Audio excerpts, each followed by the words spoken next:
reunidos en este lugar, de diferentes iglesias, poder estrechar lazos, poder compartir ideas, poder cantar juntos al Señor y escuchar su palabra. Es un gozo maravilloso poder sentir que tenemos familia consanguínea donde quiera que vayamos. Y usted dirá, pero es que nosotros somos hermanos, pero no de sangre. Somos hermanos de sangre. ¿Saben por qué? Porque Jesucristo derramó su sangre por nosotros y porque Él con su sangre nos ha limpiado y por lo tanto somos hermanos consanguíneos. Amén. Hoy quiero que, no sé si estoy interrumpiendo aquí la... Gracias, hermano. Vamos a entrar entonces en materia y el tema que quiero compartir con ustedes hoy le hemos titulado Disfrutando nuestra unidad. ¿Cuántos disfrutaron hoy? Amén. Gloria a Dios por eso. Pero en una ocasión había un hombre ya de edad avanzada, un señor mayor, que era un poco gruñón. Él era un poco amargado.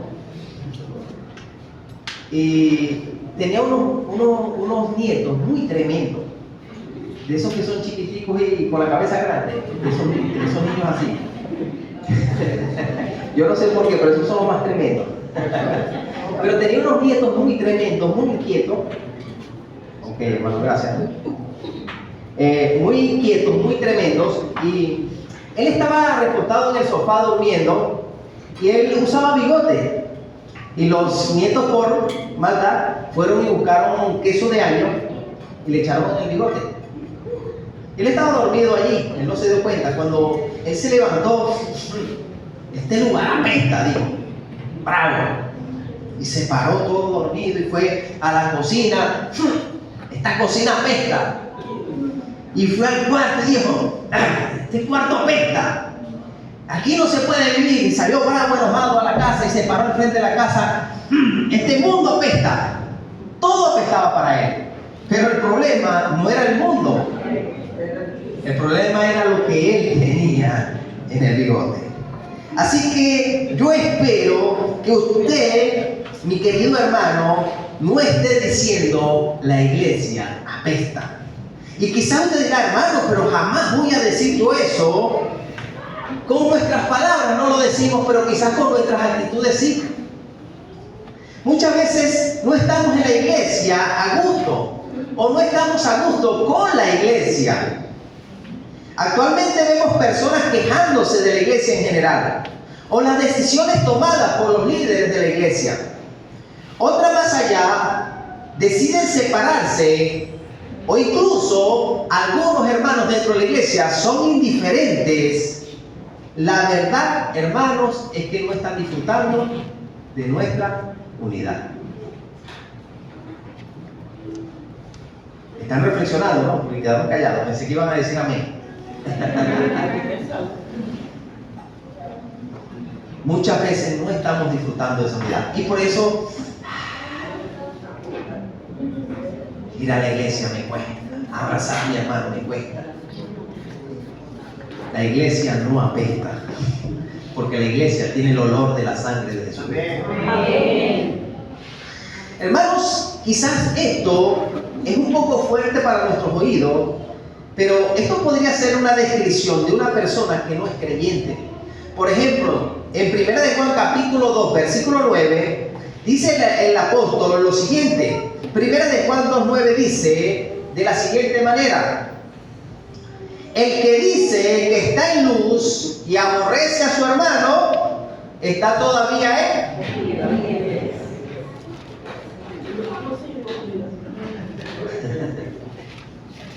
Y aquí aborrecimiento hablamos de una actitud bien fuerte hacia un hermano. Tener un aborrecimiento hacia tu hermano. Decíamos ahorita a la hermana, ¿quién daña su cuerpo? Lo queremos. Igual la iglesia es el cuerpo de Cristo. No puedo aborrecer a la iglesia. No puedo aborrecer a mis hermanos que son parte de la iglesia. Si hay algún aborrecimiento, es indicio de que esa persona probablemente probablemente no es parte de nuestra unidad. Comparemos este texto con 1 de Juan capítulo capítulo 2, versículo 11, en ese mismo capítulo, pero más adelante, dice Juan así: pero el que aborrece a su hermano está todavía ¿en qué? En tinieblas. Y anda en tinieblas y no sabe a dónde va, porque las tinieblas le han cegado los ojos. En 1 de Juan capítulo 3 versículo 15 dice así. 1 de Juan capítulo 3 versículo 15 dice de la siguiente manera: todo aquel que aborrece a su hermano es homicida. Wow. Y sabéis que ningún homicida tiene vida eterna permanente en él. Y en la misma carta de Juan, capítulo 4, versículo 20, el apóstol nos dice: si alguno dice yo amo a Dios y aborrece a su hermano, es mentiroso. Pues el que no ama a su hermano a quien ha visto, ¿cómo puede amar a Dios a quien no ha visto? Entonces son características de personas que realmente no gozan de la unidad de la iglesia. Y eso es evidente, hermanos, porque Jesús también habló sobre esto. Él dijo: yo sembré buena semilla, hubo un hombre que sembró buena semilla, pero vino el malo de noche y sembró cizaña. Y Pablo también hace referencia y dice: es necesario que en la iglesia hayan divisiones y disensiones para que se manifiesten los que no son de nosotros. ¿Y cómo se van a manifestar? El que aborrece a su hermano. Aquí no es el que se disgusta, por si acaso, ¿no? El que se molestó porque el hermano le hizo algo, o lo miró feo, o le dijo una palabra que no era adecuada. Aborrecimiento es una palabra de odio. Y está contrastada en la carta de Juan con el amor. El que ama a su hermano, pero el que no ama, lo aborrece. Entonces lo contrario a amor es aborrecimiento. Y si yo no estoy amando, escúchame bien, si no estoy amando a mi hermano, al contrario, le estoy aborreciendo, o a mi iglesia, yo le invito que usted se acerque a los pies de Jesucristo, porque usted necesita el amor de Dios en su vida.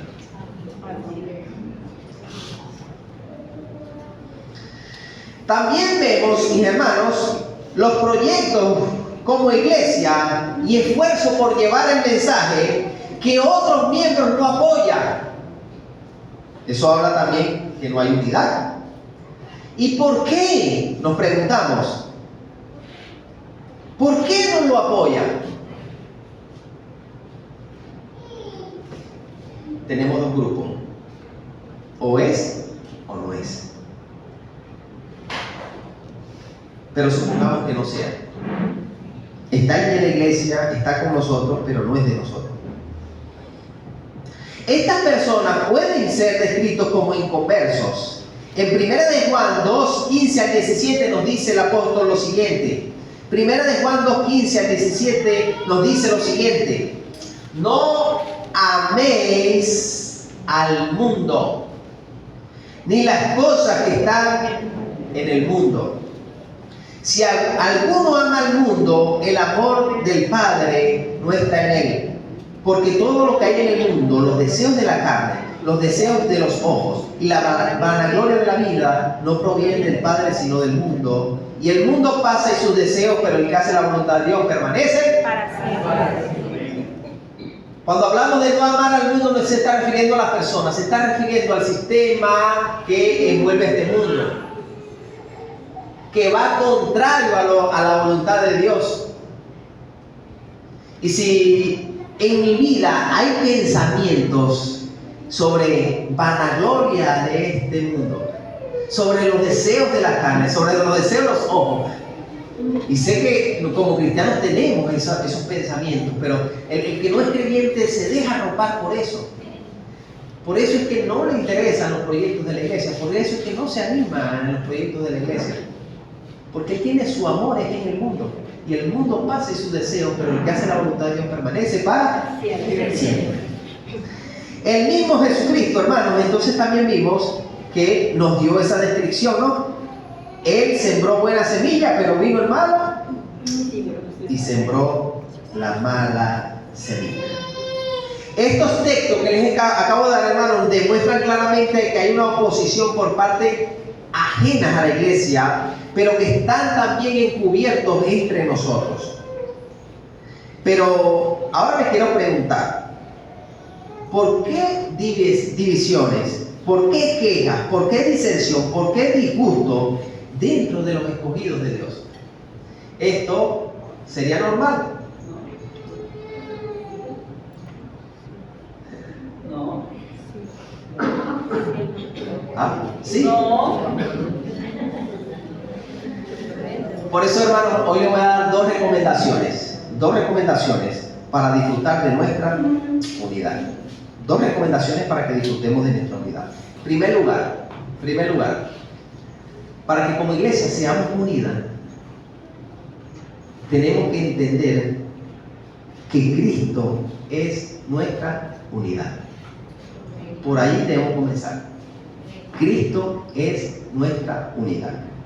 ¿Por qué están levantándose problemas, disensiones dentro de los miembros escogidos de la iglesia, los verdaderos creyentes? Porque la unidad de la iglesia, para algunas iglesias, quizá para la nuestra, la unidad de la iglesia representa el pastor, o representa las tradiciones, o representa el templo. Y cuando estuve en la iglesia anterior, que ya me venía, algunos hermanos, obviamente, inmaduros, decían, pero pastor, la iglesia se va a caer. Pero ¿por qué se tiene que caer la iglesia si yo no soy el fundamento de la iglesia? Amén. El fundamento de la iglesia se llama Jesucristo. Amén. Yo simplemente soy un miembro más de la iglesia.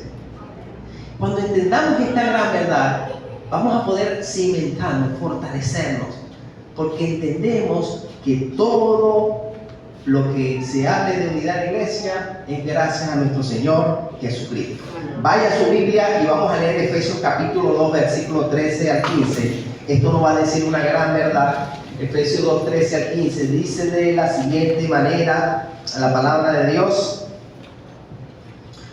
Efesios capítulo 2, versículo 13.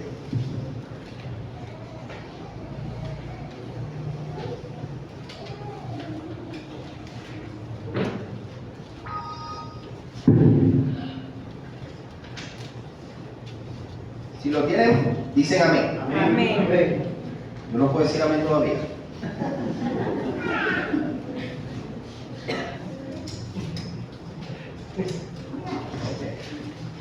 Efesios capítulo 2. Dice de la siguiente manera, Efesios 2, capítulo 2, versículo 13 al 15, dice: pero ahora en Cristo Jesús, vosotros que en otro tiempo estabais lejos, habéis sido hechos cercanos. ¿Por qué? Porque Él es nuestra paz, que de ambos pueblos hizo uno, derribando la pared intermedia de separación, aboliendo en su carne las enemistades, la ley de los mandamientos expresados en ordenanzas, para crear en sí mismo de los dos un solo y nuevo hombre, haciendo la paz. Y permítame leer el 16, hermanos, disculpen allí. Y mediante la cruz reconciliar con Dios a ambos en un solo, matando en ella las enemistades. Amén. Y vino y anunció la buena nueva de paz a vosotros que estabais lejos y a los que estabais cerca. Porque por medio de los unos y los otros tenemos entrada por un mismo espíritu al Padre. Amén. ¿Se ha dado cuenta usted de algunas diferencias que teníamos?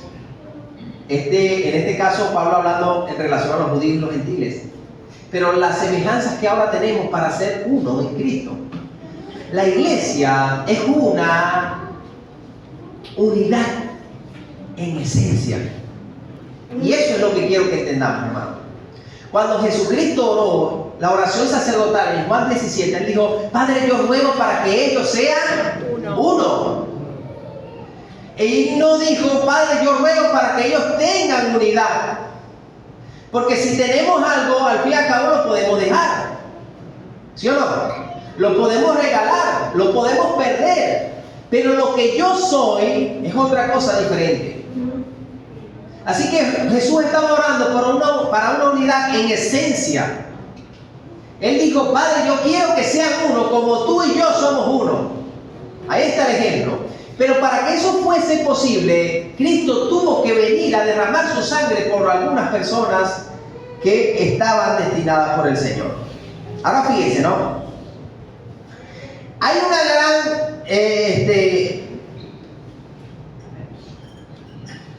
una gran afirmación aquí de Pablo de cómo Jesucristo hizo algunas cosas para que nosotros como iglesia pudiésemos ser uno. Yo quiero que estemos allí en Efesios capítulo 2, versículo 10, y usted va a ir, vamos a ir bajando de versículo para que nos demos cuenta. Efesios 2:10 dice: porque somos hechura suya, creados ¿en quién? En Cristo Jesús. Entonces fíjese, lo primero que sucedió aquí es que hubo un grupo de personas que fueron creadas por Cristo. ¿Ok? Cristo nos formó. Y este diseño no está hablando del diseño cuando estuvimos en el vientre de nuestras madres. Este diseño está hablando de mi conversión, de mi nuevo nacimiento. Cristo me formó para que yo llegase a hacer buenas obras. El mundo nos critica y dice: los evangélicos que hablan tanto y no hacen buenas obras. Pero nosotros fuimos diseñados para hacer buenas obras. Eso sale naturalmente. Y si no sale naturalmente, Estamos como el hombre del bigote de queso. sale naturalmente hacer buenas obras, porque yo fui diseñado para eso. Y todas las personas que han sido creadas en Cristo Jesús y están en este lugar, están diseñadas para hacer buenas obras. Porque Jesús lo hizo posible. Ahí tenemos una unidad, algo en común. ¿Qué es eso en común que tenemos? Que todos fuimos creados para hacer buenas obras. Amén. Fíjese, hermano, ¿no? Vamos ahora a saltar. Versículo 13 dice: pero ahora en Cristo Jesús, vosotros que en otro tiempo estabais lejos, ¿qué pasó? Habéis sido hechos cercanos por la sangre de Cristo. Otra de las cosas que Jesucristo hizo es que nos trajo. Estábamos como lejos, distanciados. Y si hablamos de la relación entre judío y gentil, nosotros somos gentiles porque no somos judíos. Y el gentil tenía poca posibilidad de tener ese contacto con el Señor. Pero hablando en relación del templo, el templo judío, habían unas cortinas, bueno, ya en la época de Jesucristo no eran cortinas, sino que eran paredes que se dividían, porque estaba el templo, el lugar santo, el lugar santísimo, y allí solamente ingresaba el sacerdote una vez al año, un sacerdote previamente santificado, purificado, lavado. Pero en el lugar santo ingresaban los sacerdotes, pero no ingresaban otras personas. Pero luego está el atrio, el patio del templo, y ahí ingresaba el judío, pero ingresaban solamente los hombres. Y más atrás, mucho más atrás, estaba el atrio de las mujeres y de los niños. Pero mucho más atrás estaba el atrio ¿de quién? De los gentiles. Y los gentiles tenían que Dios está lejos de mí. Pero gracias a Jesucristo, Él nos ha hecho como cercanos. Y ahora tenemos entrada ante el trono de la gracia. A un templo no hecho de manos, sino espiritual, por la sangre del Cordero. Amén. Amén. Tenemos dos cosas en común. Somos creados para buenas obras y ahora dos, hemos sido hechos cercanos. Sigamos. Dice el versículo 3. 14, perdón, porque Él es nuestra paz. Él es nuestra paz, que de ambos pueblos hizo uno. ¿Qué hizo Jesucristo? De ambos pueblos hizo uno. Yo pregunto, hermano, dentro de nosotros como iglesia, verdaderos creyentes, ¿por qué hay sectarismo. Porque hay cisma dentro de la iglesia. Porque muchas veces no entendemos que Cristo es el centro de nuestra unidad. Y entonces comenzamos a levantar sectarismo dentro de la iglesia. Y está el grupo de los responsables que están por allá, está el grupo de los santos por aquí, está el grupo de los que se portan mal por allá por el fondo. Y así. Pero Jesucristo de ambos pueblos hizo uno. ¿Y cuántos pueblos hay en la iglesia ahorita? Uno. Hay un solo pueblo. Lo demás, como usted se acuerda del dicho que dice por ahí, Caracas es Caracas y lo demás es Monticulebra. A nosotros no nos gusta ese dicho, ¿verdad que no? Somos de aquí, nos han venido para acá. Pero así le voy a decir yo, lo demás es Monticulebra. Nosotros somos un solo pueblo, hermano. El que no esté caminando en esta línea, lamentablemente no está dentro del mismo pueblo. ¿Está usted en el mismo pueblo que yo? Amén. Gracias a Dios.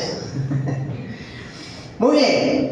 El Señor también en el versículo 14 nos dice Pablo, derribando la pared intermedia de separación. Pero fíjense en el versículo 5, como dice, otra acción de Jesucristo, aboliendo en su carne las enemistades, aboliendo, anulando.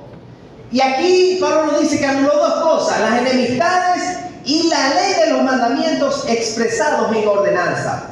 Aboliendo, con la muerte de Jesucristo, Él quitó las enemistades entre dos pueblos que existían en aquella época, que eran los judíos y los gentiles. Y los gentiles eran mal mirados por los judíos. Y los judíos se enorgullecían porque eran el pueblo de Dios. Jesucristo con su muerte quitó esas enemistades y ahora todos tienen entrada a la presencia de Dios. Pero no solamente eso, sino también la ley de los mandamientos. Me está hablando que los mandamientos tenían un poder sobre la persona. Y ese poder es el poder de condenación. Cuando voy a los mandamientos me doy cuenta de cuán pecador soy. Y me doy cuenta que no tengo posibilidad de obtener salvación. Pero Jesucristo, cuando vino a morir en la cruz, abolió en su carne todo eso. Y ahora por la gracia tenemos entrada ante el trono del Señor. ¿Amén? ¿Estamos entendiendo eso? Usted es parte de nuestro pueblo. Sigamos. Y dice, aboliendo su carne en las enemistades, esto es lo que dice expresado.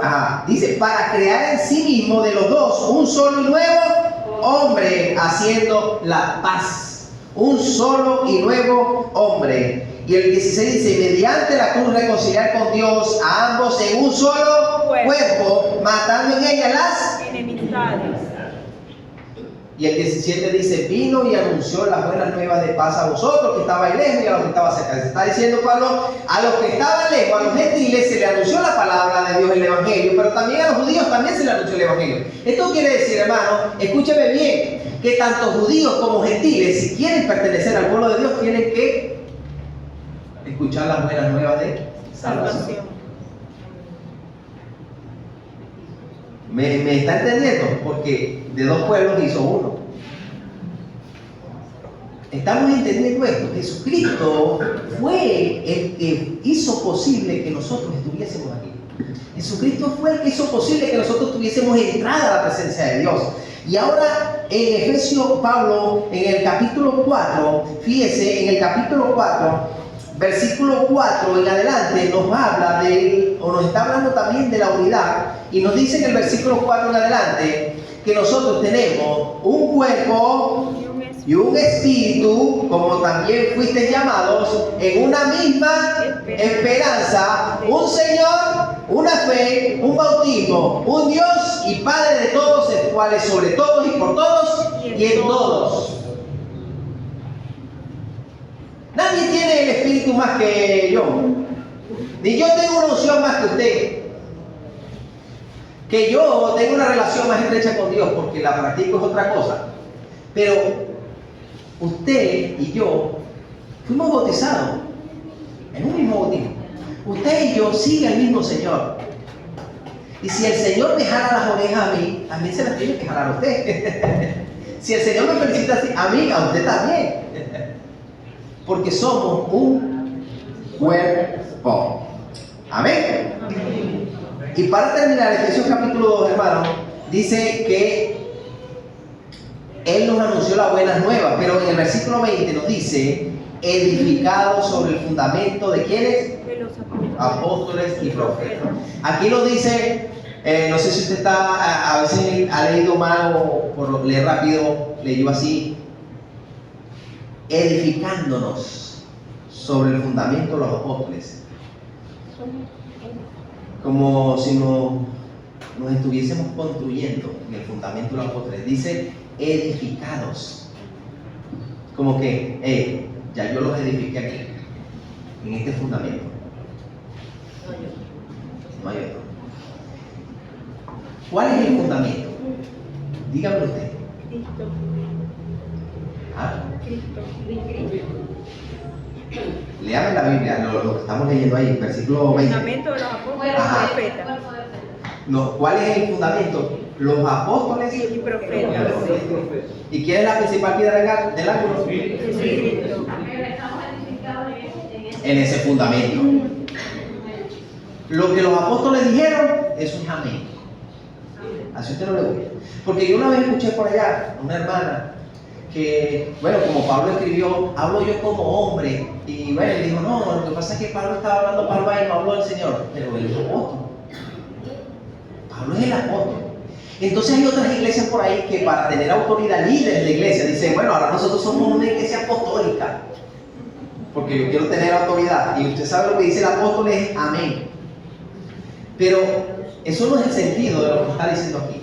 Aquí está diciendo que Cristo dejó encargado a un grupo de personas para fundamentar su iglesia, para edificar su iglesia. Y eso, hermano, está documentado en el Nuevo Testamento. Otra cosa que sea fuera de esto no es iglesia. ¿Está usted conmigo? Qué bueno.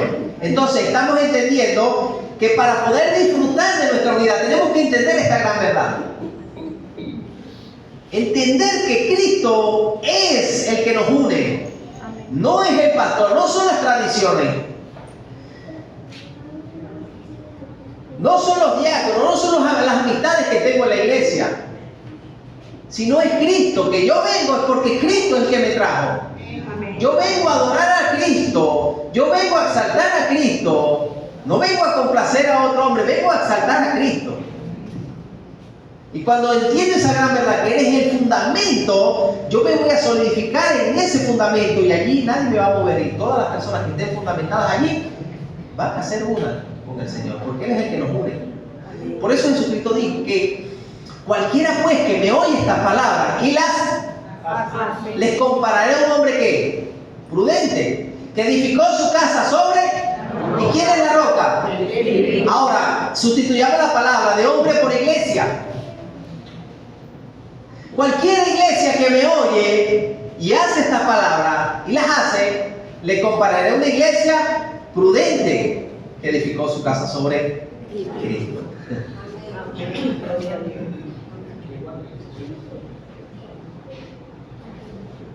Entendamos que Cristo es nuestra unidad. Número dos, mis hermanos. Practiquemos bíblicamente nuestra unidad. Sí. Hay una unidad en esencia, pero también una unidad práctica. Y es lo que Pablo dice en Efesios capítulo 4,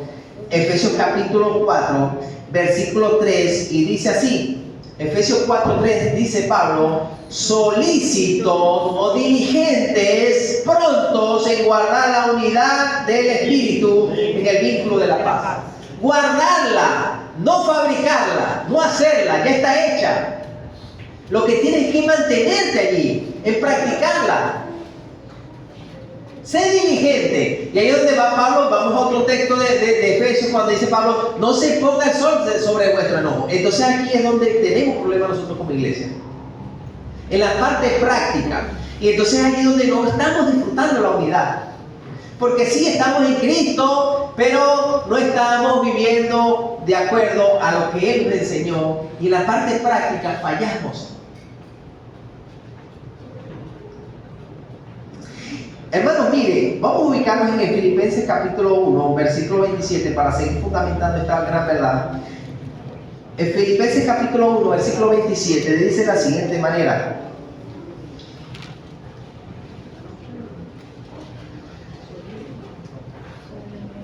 Dice, solamente que os comportéis como es digno del Evangelio de Cristo. Quiero hacer un alto para que usted entienda esa frase. ¿Ah? Comportar. Ajá. Pero dice que comportéis como. ¿Cómo me voy a comportar? Como dignamente. Como es digno del Evangelio. Ahora yo pregunto, ¿cómo es digno del Evangelio? Vamos a seguir leyendo. Dice, para que, o sea que vaya a veros, o que esté ausente, oiga de vosotros que estáis firmes en qué? En un mismo espíritu, combatiendo unánimes por la fe del Evangelio, y en nada intimidados por lo que se opone, que para ellos ciertamente es indicio de perdición, mas para vosotros de salvación, y esto de Dios. Porque a vosotros os he concedido a causa de Cristo, no solo que creáis en Él, sino también que padezcáis por Él, escucha bien, teniendo el mismo conflicto que habéis visto en mí y ahora que oís que hay en mí.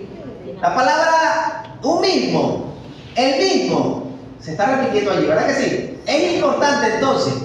Mire, es tanto el deseo, era tanto el deseo del apóstol Pablo, que él le escribe que aunque esté presente o esté ausente, mi gran deseo sería que así yo esté o no esté, ustedes puedan tener un mismo espíritu, ponerlo en práctica en la iglesia. Ya era una iglesia unida en Cristo, pero pongan en práctica esa unidad, que combatan unánimes.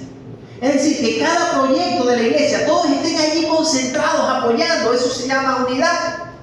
Que hay una necesidad en la iglesia, todos estén concentrados, aportando, porque eso se llama unidad. Que estamos alabando al Señor, todos estamos alabando al mismo Dios. ¿Ok? Que todos estamos escuchando la palabra de Dios. Eso habla de unidad. Eso habla de práctica en la vida cristiana. Pero quiero ir, hermanos, al Salmo 133 para seguir ahondando en esta gran verdad. Dice el Salmo, ¿cuánto se sabe del Salmo 133? Es un salmo muy conocido. El Salmo dice así: mirad cuán bueno y cuán delicioso es. Mirad cuán bueno y cuán delicioso es habitar los hermanos juntos en armonía, porque allí envía Jehová bendición y vida eterna, porque allí envía Jehová bendición. Amén. Qué bonito, ¿verdad? Hermanos, en este salmo encuentro yo 5 bendiciones en practicar la unidad. Y se las voy a comentar. Dice, aunque ya lo entonamos, falta una parte, ¿no? Mirad cuán bueno y cuán delicioso es habitar los hermanos juntos. Es como el buen óleo sobre la cabeza, el cual desciende sobre la barba de Aarón, y baja hasta el borde de sus vestiduras, como el rocío de Hermón que desciende sobre los montes de Sión. Porque allí envía Jehová bendición y vida eterna.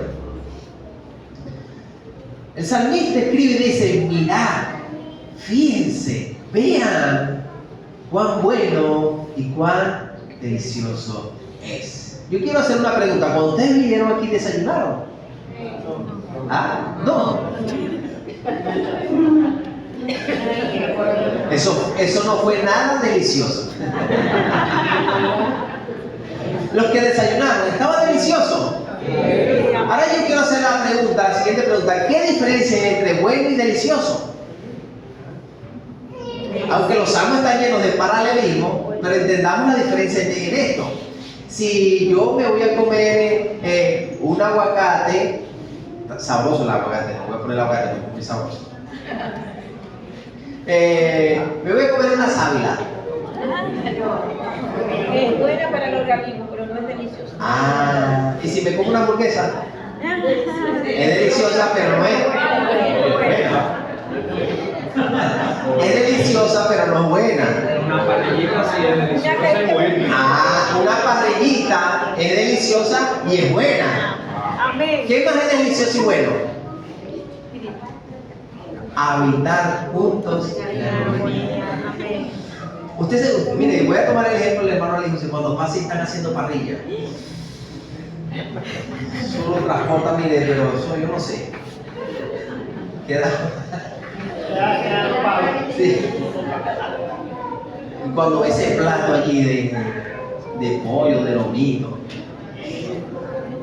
es bueno y es delicioso. Y además de base, es de nutritivo para su organismo. Eso pasa con la iglesia, hermano. La iglesia, cuando estamos reunidos, es delicioso, me gusta, me agrada, me provoca ir, me provoca asistir, me provoca estar en compañerismo con mis hermanos. Amén. Y nos nutre. Pero a la vez nos nutre, nos llena de vitaminas, de proteínas espirituales. Mirá cuán delicioso es. Entonces, dos cosas que vemos aquí. Estar, hermanos, juntos en armonía, practicar la unidad, es buena y es delicioso. Luego dice que es como el buen óleo sobre la cabeza, el cual desciende sobre la barba de Aarón. Ahora, no creo para nosotros, nuestro pensamiento, nuestra mente, ver esto de una manera tan bonita. Que el aceite esté bajando por la cabeza de un hombre, todo barbudo allí, y esté descendiendo hasta la vestidura. Eso no es nada agradable. Pero ¿qué simboliza todo eso? Quiero hablar primeramente del aceite de la unción. El aceite de la unción era preparado específicamente con materiales que no se podían usar para otra cosa, sino para eso. Y estaba ese aceite compuesto de otras especies aromáticas. Y era el aceite de la unción para el sumo sacerdote en el caso de Aarón. Y cuando ese aceite era rociado, entonces habitar juntos en armonía también es el olor fragante, es agradable, es aromático. ¿Qué le parece? ¿Está viendo usted eso en su iglesia? No lo vaya a responder porque se va a meter problema con el pastor. Pero si lo está viendo, hermano, tenemos que hacer algo. Porque la iglesia tiene que ser buena, ser deliciosa y ser aromática. Y no estoy hablando del aroma del desinfectante. Estoy hablando de la armonía que debe haber en la iglesia. Pero hay un sentido más en el aceite, que se lo voy a decir más adelante, pero quiero ver que también él usa el ejemplo del monte de Hermón. Dice, es como el rocío de Hermón que desciende sobre los montes de Sión. Entonces podríamos decir, hermanos, que también, eso, recuerden que allá en Palestina, en Israel, eran lugares desérticos, pero también había lugares montañosos, fértiles. Y la gente valoraba mucho eso, porque no es como nosotros que, bueno, tenemos esa fertilidad en toda la tierra. Ellos valoraban mucho eso. Y cuando bajaba al rocío, a la montaña, eso era refrescar la tierra, pero a la vez también bendecirla. Entonces en la iglesia, hermano, encontramos que es buena, es agradable, es refrescante y aromática. Pero escuche bien, todo esto tiene un simbolismo y es que el Espíritu Santo desciende para bendecir a los hermanos que están como. Amén. Eso es lo que simbolizaba el aceite y lo que se quería decir con el rocío. Entonces en la iglesia tiene que estar el Espíritu Santo obrando, amén. porque allí envía el Señor bendición. Entonces la iglesia es un lugar de bendiciones. 5 características positivas de reunirse juntos en armonía. Ahora, ¿por qué no está así la iglesia a la cual me congrego? Yo estoy lanzando hacia vecino de hogar aquí. ¿Por qué no está así, hermano? Porque no estamos como juntos. Quizás estamos juntos, pero no. O quizás estamos en armonía, pero no. Yo no soy iglesia allá en la casa. Yo soy iglesia aquí juntos. Estamos en el rebaño. Y la Biblia es clara y enfática. Tenemos que estar juntos. No, hermanos, que ahorita tenemos una iglesia virtual. Las iglesias virtuales no existen. Tenemos que codearnos. Hermanos, es que en la iglesia hay problemas porque si yo voy a la iglesia, bueno, el hermano se comporta de una manera y a mí no me gusta. Es que allí es donde se logra la unidad práctica. Estamos juntos, pero también en armonía. Esto era una gran verdad, mis hermanos, porque mire, había una iglesia, les voy a contar sobre la iglesia poderosa, una iglesia poderosa que practicaba esto. Y eso por donde iba arrasaba con todo. Era tremendo. Esa iglesia era la iglesia primitiva. En Hechos capítulo 2, versículo 1 nos relata lo siguiente: que ellos estaban allí esperando, porque Jesucristo les dijo, no se vayan de Jerusalén, que viene la promesa del Padre, el Espíritu Santo, el aceite, la unción para la iglesia, el rocío, va a descender, así que esperen esa promesa. ¿Y cómo estaban ellos? Unánime y juntos. Juntos y armonía. Amén. Amén. Juntos en armonía, juntos unánime. Por eso, hermano, estamos como juntos. Tenemos que promover más estas actividades. Amén. Tenemos que asistir cada día más a nuestras congregaciones porque tenemos que estar juntos, Amén. apoyando. Cuando usted viene al templo, viene también no solamente a dar, sino también a recibir de otros hermanos.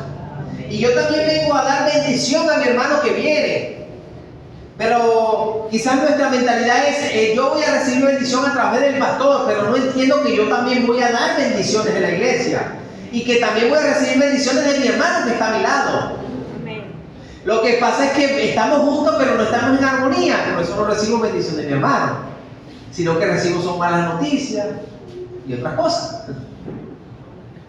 Es necesario estar juntos en armonía. Y en Hechos capítulo 2, hermanos, también allí, mire, Hechos capítulo 2, versículos 41 al 47, dice, nos relata la Biblia que esta iglesia primitiva tenía una unidad tan fuerte y tan firme. Era que Dios estaba manifestando esta iglesia. Dice, así que los que recibieron su palabra fueron bautizados y se añadieron aquel día como 3,000 personas. Se añadieron. Se unieron. Amén. Inmediatamente de cuando estas personas se arrepintieron, se añadieron a la iglesia, porque la iglesia, la vida de la iglesia en esencia es unidad. Pero ahora toca practicar esta unidad. Sigamos, versículo 42 dice, y parte para aquí. No nos gusta perseverar. ¿En qué perseveraba? ¿De quién? ¿Se acuerdan del fundamento? Edificado sobre el fundamento. Y el apóstol Juan hacía advertencia. El apóstol Juan en su primera carta. Están viniendo unos por ahí que eso no salieron de nosotros. Juan habla como apóstol. Ellos perseveraron en la doctrina de los apóstoles. ¿Esto es unidad? Sí, perseveraban en la doctrina de los apóstoles. Todos. Dice, ¿en qué más perseveraban? En la comunión unos Con otros. Entonces a la iglesia no solamente venimos a escuchar la palabra y a cantar, también venimos a tener comunión unos Con otros. Eso tenemos que practicarlo. No salir corriendo, hermano, disparado. Nos van a cerrar el supermercado. No, hermano. Compartamos, tengamos coinonía, confraternicemos, hablemos de... Sí, hermano, pero ¿cómo salimos de la iglesia hablando del trabajo y de otras cosas? Hermano, ese también es un momento para apoyarnos unos a otros. para aconsejarnos unos a otros en temas de la vida diaria. Dice, también perseveraban en el partimiento del pan y en las oraciones. Hoy en día, lamentablemente, la iglesia no persevera en las oraciones. Quizás en el partimiento del pan sí. Ayer me encontré con una persona que estábamos dándole el recorrido a la comunidad y me dijo, si hay sopa en la iglesia voy. Y bueno, cuando haga sopa te invito. Cuando hay comida todos los evangélicos vienen, todos son evangélicos, ¿sí o no? Pero cuando hay oraciones, yo me pregunto, ¿es usted parte del grupo? Entonces tenemos que practicar la unidad, perseverar en oración. Hermano, siga. El siguiente, el versículo 43 dice, y sobrevino temor a toda persona, y muchas maravillas y señales eran hechas por los apóstoles, y dice, y todos los que habían creído, estaban uno en su casa, porque no le daba tiempo, estaban otros porque llegó el agua y estaban lavando, y tenían en común todas las cosas. Hermano, ¿sabe usted qué es bonito? Que todos tengamos el mismo deseo por trabajar para la obra de Dios. Y que usted llegue y el otro hermano, estamos aquí activos. Bueno. Y que todos tengamos el mismo deseo de venir a congregarnos. Qué bonito, ¿verdad que sí? Amén. Y que cuando usted medio quiera, ay, no hermano, vámonos. No hermano, aquí estamos. Qué bonito, ¿verdad? Amén. Eso no se logra de la noche a la mañana. Eso hay que perseverar. Hay que practicarlo. Hay que mantenerse, hermano. Sí, a veces caemos, pero para eso estamos allí. Porque la iglesia debe practicar bíblicamente la unidad para que sea de esa manera. Y dice el versículo 45, y vendían sus propiedades y sus bienes y los repartían a todos según la necesidad de cada uno. Nosotros tenemos unidad aquí, pero a la inversa. No, yo voy a vender mi bien, mi propiedad para las necesidades. Eso sí estamos de acuerdo todos, ¿o no? Esta iglesia era poderosa, era maravillosa. ¿Por qué? Porque tenían una unidad tan, hasta para las necesidades. Les dolía que hermanos de la iglesia estuviesen pasando necesidad. Se desprendían. Era porque había una unidad tal, hermanos, que el cuerpo le dolía. Nosotros nos duele hoy cuando nos hieren, pero no nos duele el problema del otro hermano. Hay muchos malcriados en la iglesia llorando. Por ahí vi un video en estos días que el muchacho decía, estaba trabajando y decía, y cuando se agachó, le dolió aquí, dijo, y el pastor me había visitado. Y estaba bebiendo café y se quemó la lengua. Ay, me quemé la lengua y el pastor me había visitado.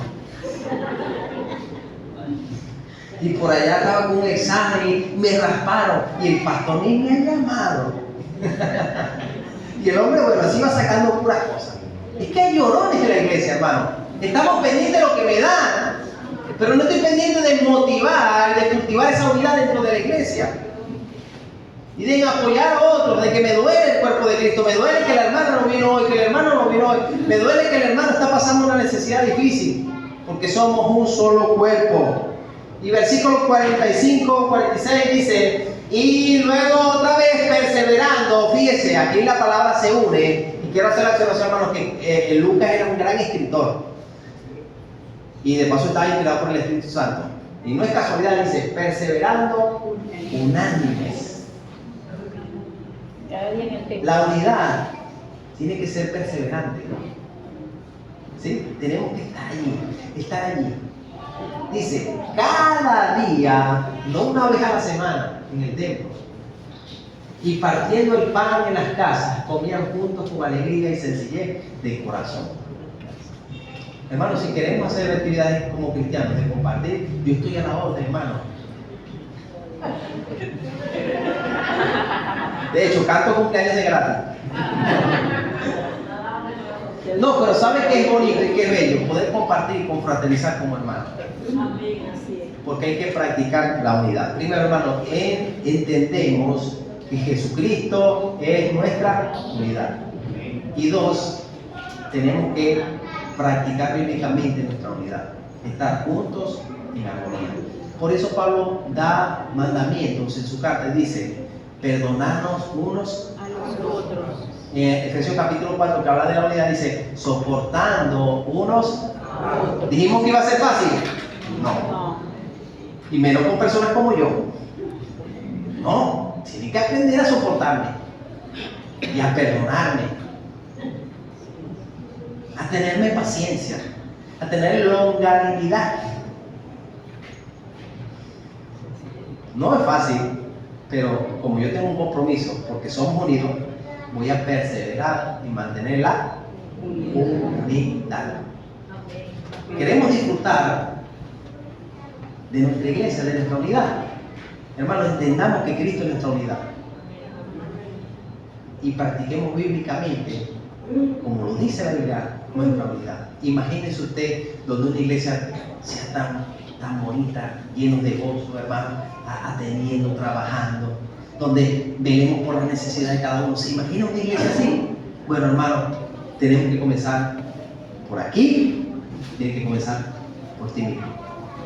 Comenzar a trabajar en este tema, de comenzar a fortalecer nuestra unidad. Mis hermanos, yo les voy a pedir que usted haga 4 actividades. 4 actividades. 1, según lo que aprendimos hoy. Vamos a orar y a mantener o a reforzar la oración por nuestra iglesia, por la unidad de nuestra iglesia. ¿Amén? ¿Le parece bien eso? Amén. 2, involucrarnos en los proyectos que el pastor está promoviendo dentro de la iglesia. Amén. Eso es unidad. ¿Le parece bien? Comprométase con el Señor. Orar por las personas difíciles de la iglesia. La primera en la lista tiene que ser la persona más difícil de la iglesia, la que a usted no le cae bien.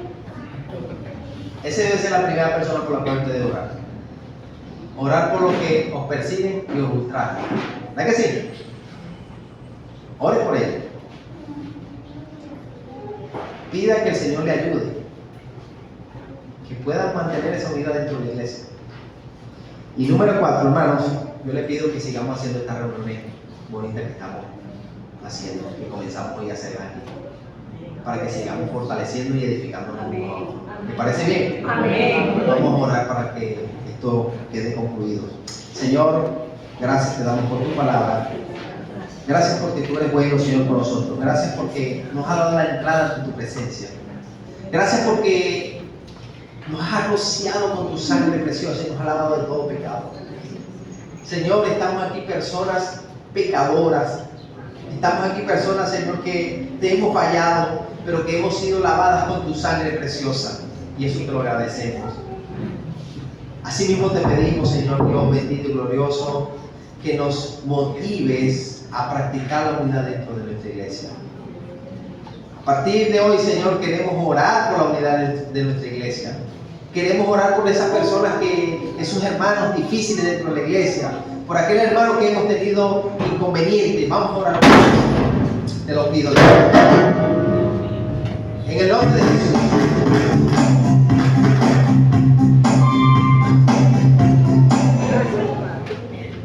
Sigamos orando, hermano. Señor, te rogamos, Padre, que seas tú obrando en nuestra iglesia, que nuestra iglesia sea más unida, Señor Dios. Que ningún espíritu maligno, Señor Dios, sea interrumpiendo nuestra unidad, sino que al contrario, Señor, tú reines en medio de nosotros. Que te demos la gloria y la honra, Padre. En tu mano ponemos los proyectos de cada iglesia, Señor. En tu mano ponemos, Señor Dios, el liderazgo de cada iglesia. Permítenos, Señor, ser colaboradores, ser desprendidos, Señor Dios, para apoyar una sola causa, Señor. Y todo es para agradarte a ti. Gloria a tu nombre y gracias te damos por esta reunión, Señor. Gracias porque has traído a nuestros hermanos a este lugar y gracias porque nos hemos podido bendecir unos a otros en Cristo Jesús. Amén y amén. Muchas gracias, que el Señor les bendiga.